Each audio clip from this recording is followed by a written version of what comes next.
Hey everyone, welcome to Handing the Shame Back, a YouTube channel dedicated to all you amazing survivors across the world who have experienced child sexual abuse. There are many of us, and this is a safe place for you to land. What you will hear, what you will see, may just provide some resource and support for you. So it's an honour to bring this to you always. As with all shows, there's a trigger warning. The content is child sexual abuse. So if for any reason you do get triggered, please do stop watching. Go to the show notes below and you'll be directed for some help. In the meantime, and as always, goodness me, I seem to pull in the most amazing guests. And this one is no different. She is Jeanie Dean. She's from Wurundjeri country. I'm quite proud I said that, which is the state of Melbourne over in Australia. She's an investigator. She's an expert witness. Her whole mission is turning pain into purpose. So shall I go on or shall we bring her on? Let's bring her on. Jeanie, welcome to the show. Hi, how you going? Great. Lovely to have you with us. Thank you for your time. Thank you for having me. I appreciate it. So, Jeanie, be useful for us to know about your childhood experience, as little or as much as you're comfortable with. Even one thing you say may help shift the life of another survivor. Yeah, sure. I'll try and give you the 50 words or less version. Oh. So my childhood was challenging. I grew up in a household of family violence, and my father has a history of trauma himself. And as a adult who has been through a journey of healing, I can see that, there is no benefit to me hanging on to any anger or hurt, because I don't think his actions actually had anything to do with me. I think they were very much centered around him not being able to manage himself and his traumas. And my mum, who is just phenomenal, did her very best with the resources that she had and the depleted self-worth that she ended up with. I have a sister as well who's older than me, and still, I don't think you ever stop going through the journey and the pain of family violence or sexual assault. And we're on very different journeys. But as a kid, I was very much a chameleon. So I had learnt from a really early age how to behave in a way that would see less risk to me. I was incredibly hyper aware of my surroundings. I had to learn from my mum and my sister how to engage and connect with my father, and that saw me not, I suppose, as impacted as a young child as what they had been. And other people saw the vulnerability in that, perhaps, of my mum and dad were never at sporting events. My mum and dad never really went to school things, very alone a lot of the time. My mum worked full time. My father worked. I didn't have a good relationship with my sister because obviously parents will split siblings as a means to be able to maintain a sense of control. And that certainly happened. And when I was 15, I was subsequently sexually assaulted by somebody known to me. And that matter is currently sitting with Queensland Police in Australia. So, look, just I'm so sorry that you experienced that. And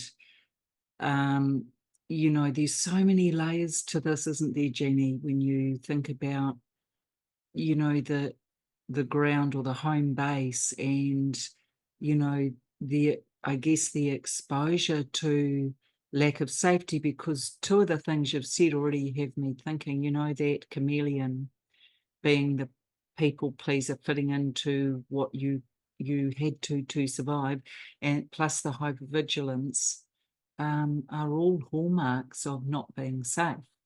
Yeah, and I think it even played out in my in my friendships as a young person. So I think I've even got friends that would describe me today as being the person that wanted to look after everyone and make sure everybody was okay. And if somebody was drunk at a party, I'd be holding their hair and keeping people away from them, and kind of took that real protecting role. Yeah. And that unhealthy way of connecting with others carried on well through into my adult life. And I think the other thing that I've learned about myself is that, my past has followed me into my adult life in multiple different ways, and one of those was through addiction, and through over investing in other people's pain as a means to avoid my own, and which caused a whole range of issues associated to my emotional state and well-being. I was a career public servant as an adult, and I for a long time, I suppose, didn't even acknowledge or validate my own trauma and sexual assault experience, and almost I needed the offender to tell me that what he had done was in fact a crime. And because I'd convinced myself so much, that if I hadn't have been where I was, if I hadn't, that whole victim blaming dynamic just sits in, and no matter how old you get, the you know the fear of not being believed is palpable. And I sit with people who have experienced sexual assault now as adults, as children that are now adults, as a professional, and I share all of this information about, being empowered and taking your strength back and taking your power back and doing that in your own time, in your own pace. And that doesn't even need to result in a criminal outcome. It can be no matter whatever way you want that to look for yourself. And for me, that took some time to figure out what that was. And now going through the legal process, I can see, I could see before as a public servant why people didn't do it, but as a person going through it as a victim, it is, there have been times when I've been like, I'm just going to give up. Right, I'm going to stop you there because you're saying so much. No, it's so, no, it's great. It's of such value. And hello, beautiful survivors. You're welcome that we've got Jeanie with us today, by the way. When you're talking about, I just want to go back and check on a couple of things because they're really important. When you talk about being 15 years old, being sexually abused by someone clearly known to the family, I imagine, well known to the family, were you living with mum and or dad at the time, or were they still together at that point? Yeah, they were still together. So the person wasn't known to my mum and dad. The person was an affiliation through playing basketball. Oh, okay. Um, Yeah. and I went to school with his siblings. And so that night, he took me home, and this is where it gets tricky. I'm happy to go through some of the information. So it was actually my sister's 21st birthday, or Right. the weekend of. Yeah. We went out, and my mum and dad had given me permission to go with my sister and my mum's best friend and her partner and whatever to go out. They were going home, and this person said to my sister, I can bring her home.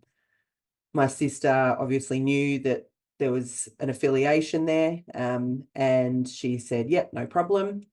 He took me to my house. He did take me home, and then sat across my driveway for what felt like an incredibly long time, strongly coercing and encouraging me to not go inside. And he then proceeded to drive me to a vacant block of land near my high school, and sexually assaulted me. And look, that's just such predatory behavior, and unfortunately not uncommon to this channel, to Handing the Shame Back. And I think, the fact that it then becomes such a situation where, do you tell? Because if you tell, then you become complicit, because why did you, all of that happens. So what happened with you from that point? So, Just so whatever you want to say. yeah. So from that point, I he brought me home and I walked in the house. And so that when I got home, my sister's partner, his brother his ute was in the driveway of their house and he was asleep in the tray of the ute Oh, in a swag. And I walked past the ute, walked in the front door and went straight to my room and didn't say anything to anybody. Had a shower, and over the I suppose that 24-hour period, I was contemplating in my mind, should I talk to my mum? My sister asked me if I was okay. She did ask me, are you okay? That's her recollection. And I didn't have a close relationship with my sister, and that's a work in progress. And so that wasn't a safe place to land. My mum, um, I suppose the fear was if I told my dad would have gone on the defense to not sit with responsibility for letting me go, and he would have projected that responsibility to my mum, and so that concerned me around what that could create. And then the other element was my dad was quite violent, and quite aggressive, and my concern was then for him, because regardless of what our life was like, he was my dad and I loved him. And my concern was that he would find this person and kill them. And then my whole family would be ripped apart. And regardless of how dysfunctional, dangerous, and scary your home can be at times, it's your home and it's your family and it's your only, it's your only familiar space. And so I lived in Queensland. The rest of my family was in Melbourne. What would happen? And I lived in a small town, what was a small town at that time in Queensland, and it was very cliquey. I went to school with the siblings. My auntie was very well known in the community. So the walls kind of just closed in. And then what came really clearly was the fact that I wasn't going to be believed, because the perpetrator's family actually contacted me and said he could go to jail, and if you tell anyone, he'll deny it. So I'm going to stop you there and thank you so much. So much of what you're saying is what our amazing survivors watching can either have experienced or can relate to. All of what you're describing is you not ever being able to be put first, and that you didn't have a safe place to land, either with your sister, with your mother, with your father, or with anyone around you.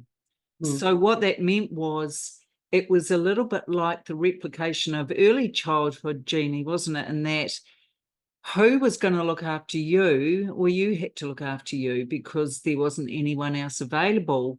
And I think that's not uncommon to our survivor family watching. But equally, I'd love to know what you think of this, and you'll know the term. When there's a very strong, dominant, abusive relationship, where someone is, potentially, like in my family, it was my father, and then my mother was the enabler, in that she wasn't able to stand up at all. And so I became the rescuer through the chameleon, people-pleasing behaviour, which sounds similar. Would you say that was a part that your mum had to play, was being the person enabling dad to carry on being what he was? No disrespect intended, because she just didn't have the confidence or the ability to. Yeah, I think when I was younger, it was very confusing. Like, why aren't you intervening? Why aren't you asking a lot of why questions, because you don't have a template for this.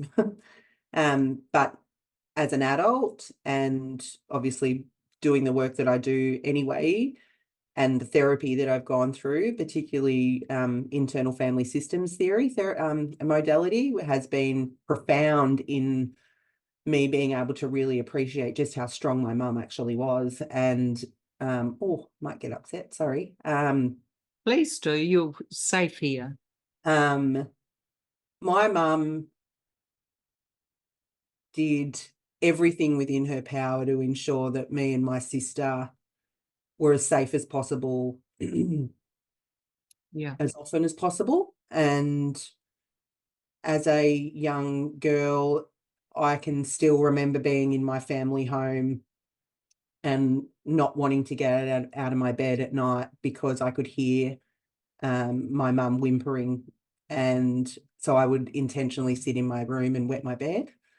Um, and I think in conversations with my mum now, who still herself probably hasn't gone as deep as what she needs to, you know, she holds enough guilt for what she feels she didn't do and doesn't need that from anywhere else. And I think unless you've been in the situation and you've had, my father used to call us terrible things, and he strangled my mum. He had affairs in my backyard with my mum in the kitchen. This was not a tiff. It was a significant culture of ongoing psychological and physical assault. And now I think my mum did the best she can with the resources she had. 100%. And it's And to a degree, she probably protected us as well, and at the detriment of herself. well, but not only that, she would have probably done anything she could for you and your amazing sister. But the reality was for her as well, she then got lost. She got lost in it. And so I understand that. I can feel your love for her, and I feel for her about what she had to endure. But Yeah. it's so hard when you are the younger or you're the child and you don't have that cognition, Jeanie, and for survivors watching, as you know, children, look, there's a reason our whole frontal lobe doesn't close, it doesn't actually close off Yeah. till much, much later in life because we're not meant to have to deal with this type of trauma. Mm-hmm. Yeah, so look, thank you for that. That just really helps clarify. And the other thing you said that I wanted to check in, because I so love it, is not that you had to experience this, but I've never heard it said the way you did. Don't get a big head there, Jeanie. You said a couple of things, but one was over-investing in others' pain as a way potentially, and I'm rephrasing, to avoid your own. Mm. Can you tell us a little bit about that? Because I think that's really powerful. Yeah, I think I studied a postgraduate degree in developmental trauma theory, and this is kind of where a lot of this self-exploration has happened, where I've learned things about myself that I never really, I suppose, understood, and was probably medicating with drugs. And I it's a really hard thing to describe. I knew that I had a lot of things that I needed to work through, and I knew that I had a lot of pain that I needed to try and pull apart and understand in order to move through it. But I wasn't ready.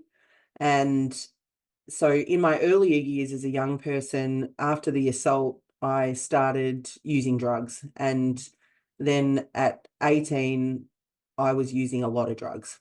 And I was involved with underworld figures in Victoria, and it was certainly not a life that I would recommend anybody venturing down, but completely understand why I did it. And then from there, I decided that I didn't want the life of being labeled as a crook. Unfortunately, people that do bad things often have a story to tell, and we see the behavior and don't look at the person. Hence why we have the system we have today. And so from there, when that was no longer an option because my freedom was being threatened, it was, what else can I do? And it was actually my now husband that probably saved me, I suppose, to a degree. Sounds like a street romance novel, but We got Let's write a book.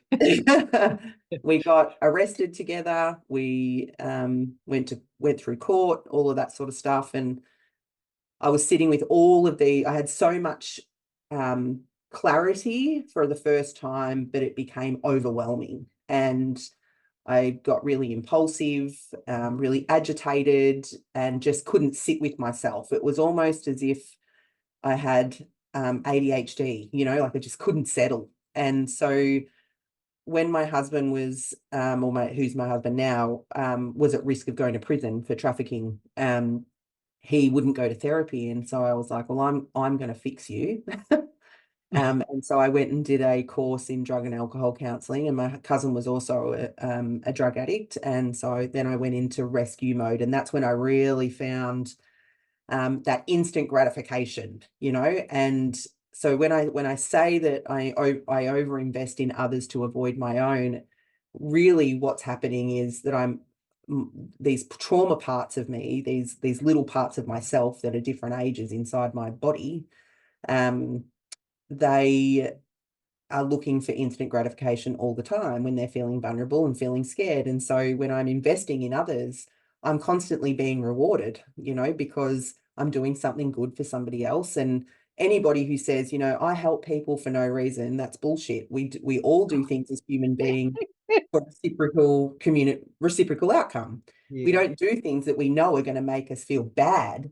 Even when people are drug addicts, yes, it's going to ruin their life, but in the moment, it makes you feel good. And that's where I think that avoidant dynamic has come from. Well, I love it, and I'm going to cut you off because I'm worried I'm going to forget. But I love what you're saying, and I do want to raise this with you. I'd love to know what you think. I always think that the act of service, although it's wonderful for people outside to receive that, the greatest benefit is to the person doing the serving or the gifting.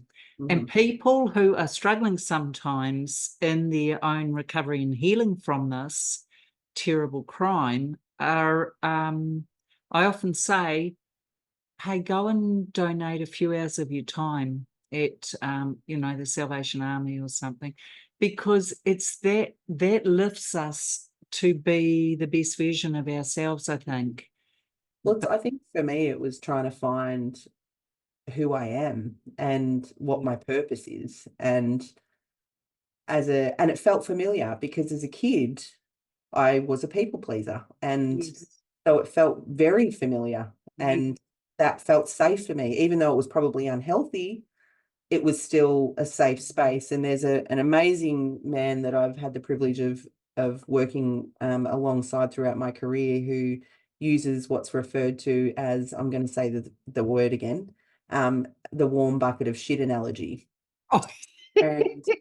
And so when you're, even though life can feel disruptive and painful and scary, and it's doesn't have a nice sensory kind of dynamic, if it's familiar, you'll deal with the smell.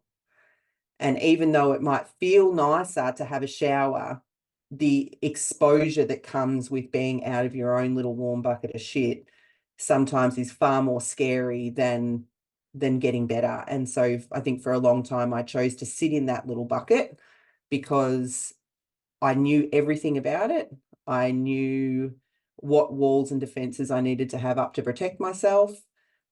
That smell, that metaphorical smell, kept other people away, which meant that I was less likely to be hurt. And then it wasn't until I was about 32, which is when I first disclosed the sexual assault.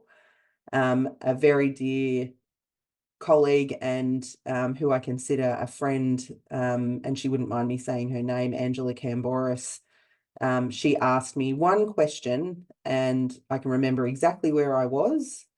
I was sitting in my garage in my house with the lights off with my phone, and she said, "Who are you?" And I said, "I'm a mum, I'm a public servant, I'm, blah, blah, I'm what else? I'm a wife, blah, blah, blah." And she said, "No, no, no. They're all roles that you hold in your life. Who are you?" And then I lost it. And that was basically that was my rock bottom. And then from there took the upwards trajectory through therapeutic healing. Wow, that's so powerful.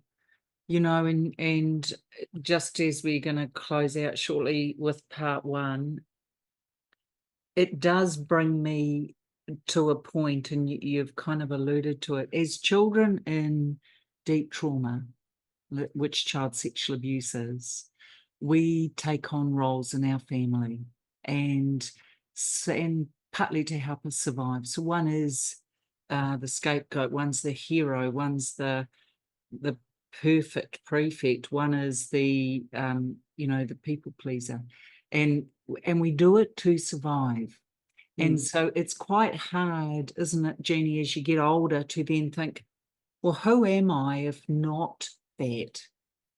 Yeah, and I think the one thing that really, other than how that shook myself, the one thing that I noticed was how dependent the people around me had become on me being the rescuer. Yes. And so not only was I, I suppose, healing and learning who I am and giving myself empowerment and confidence to be who I am without shame, what that created, particularly with my mum, was there was this such entrenched codependence that was very unhealthy for us both. When I started to take control back, my mum was very disarmed by that. And she said, you just need to make sure you don't go too far the other way. And I said, what do you mean by that? And she said, well, like, you don't want to change everything about yourself. And I was like, but I do though, because everything about myself reminds me of terrible things that have happened in my life. And every way in which I interact with the world around me is representative of all of those things that have happened. It's not me, it's survival me. And I don't want to survive, I want to live my life. And that's why I choose not to use the term survivor, because I don't want to just survive. I want to live, and I don't want to live with everything about my history determining what my future needs to look like. And I totally get that. And there's just so many layers to this, and it's so valuable having your input and your lived experience through all of it. Jeanie, can you stay right there as we end part one, please? So audience, wow, doesn't Jeanie make you think? There's so many layers and complexities, not just to her story, but with her wisdom and being able to identify the roles she took on and the behavior she was showing, and to be able then to go back in, hold the mirror up and think, that's why I was doing that, is powerful. So as we end part one, make sure you come back for part two. And as always, beautiful survivors, I see you, I stand beside you, and I believe you.